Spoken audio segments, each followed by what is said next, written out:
After Home Minister Shinde, even Home Secretary R.K. Singh has alleged that at least 10 of those arrested in Mecca Masjid, Ajmer Sharif and Samjhauta Express blast were linked to RSS. R.K. Singh said that main conspirator Sunil Joshi, alleged bomb maker Sandeep Dange and alleged mastermind Ramji Kalsangra were all RSS district pracharaks in Madhya Pradesh.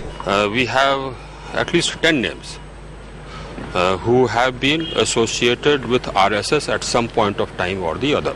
According to MHA, Lokesh Sharma, the alleged bomb planter in Samjhauta Express, was a district RSS worker in Devghar. The other two bomb planters, Kamal Chauhan and Rajendra Chaudhary, were also allegedly RSS district level workers. Swami Asimanand ran allegedly an RSS affiliate, Vanvasi Kalyan Sanstha. 1 अप्रैल 2011 को केंद्र सरकार ने बीते कई सालों में हुए धमाकों की जांच एनआईए को सौंपी। 8 सितंबर 2006 को मालेगांव में हुए धमाके में 40 लोगों की मौत हुई थी। 18 फरवरी 2007 को पाकिस्तान जाने वाली समझौता एक्सप्रेस के डिब्बे में विस्फोट हुआ, जिसमें 90 लोग मारे गए। इसके कुछ दिनों बाद हैदराबाद की मक्का मस्जिद में 2 धमाके हुए, जिसमें 24 लोग मारे गए। और फिर 11 अक्टूबर 2007 को अजमेर शरीफ दरगाह के बाहर धमाका हुआ। इन सभी धमाकों में मुस्लिम समुदाय के लोग निशाना बने। जांच एजेंसियों के लिए यह पता लगाना मुश्किल हो रहा था कि इसके पीछे कौन है। बताइए, और केस में यह एविडेंस आ रही है कि एक लार्जर कॉन्स्पिरेसी थी जिसके तहत सुनील जोशी की हत्या की गई थी।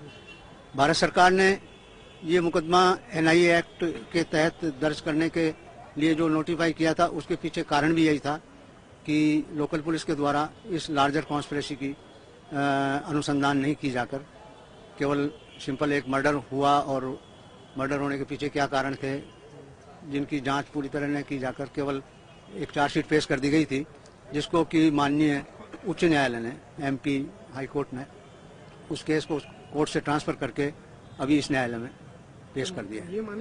एनआईए ने जब इस केस की तफ्तीश शुरू की तो उसकी जांच सुनील जोशी हत्याकांड पर अटक गई और यहीं से मलावा उसके रडार पर आ गया। मध्य प्रदेश के छोटे से शहर देवास में 29 दिसंबर 2007 को आरएसएस से जुड़े सुनील जोशी की हत्या होती है।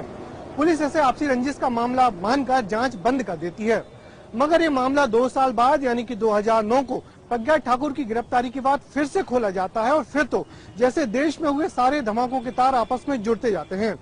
गृह मंत्री सुशील कुमार शिंदे आतंक के जिस प्रशिक्षण केंद्र की बात कर रहे हैं, वो देवास के आसपास के जंगल और पहाड़ियां ही हैं। इसके बाद से ही एनआईए मालवा के इंदौर शहर में डेरा डालकर बैठी है। एनआईए की अब तक की जांच के मुताबिक सुनील जोशी इन धमाकों का मास्टरमाइंड था, जिसने रामजी और संदीप डांगे के साथ मिलकर धमाकों की साजिश रची थी। 2001 में इसकी योजना बनानी शुरू हुई और फिर 26 अक्टूबर 2005 को अजमेर में एक बैठक में इसे अंतिम रूप दिया गया। जांच में ये भी बात सामने आई है कि 4 जनवरी 2006 को देवास के पास बागली की पहाड़ियों पर ही धमाका करने की साजिश रचने वालों ने प्रशिक्षण शिविर लगाया, जिसमें बम बनाने और विस्फोट करने की ट्रेनिंग दी गई।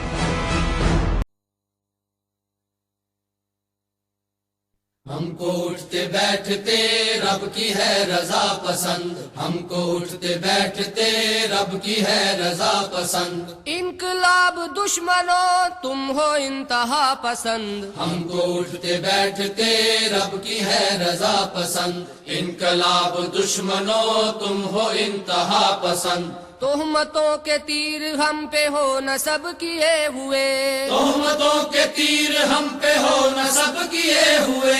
खुद अवाम के हकूक हो गसब किए हुए, खुद अवाम के हकूक हो गसब किए हुए। तुमको बंदगाने हक पे जबरे नारवा पसंद, हमको उठते बैठते रब की है रजा पसंद। हमको उठते बैठते रब की है रजा पसंद। इनकलाब दुश्मनों तुम हो इंतहा पसंद, हमको उठते बैठते रब की है रजा पसंद। इनकलाब दुश्मनों तुम हो इंतहा पसंद। कल्बो ज़हन में तुम्हारे कुफ्र का निजाम है, कल्बो ज़हन में तुम्हारे कुफ्र का निजाम है।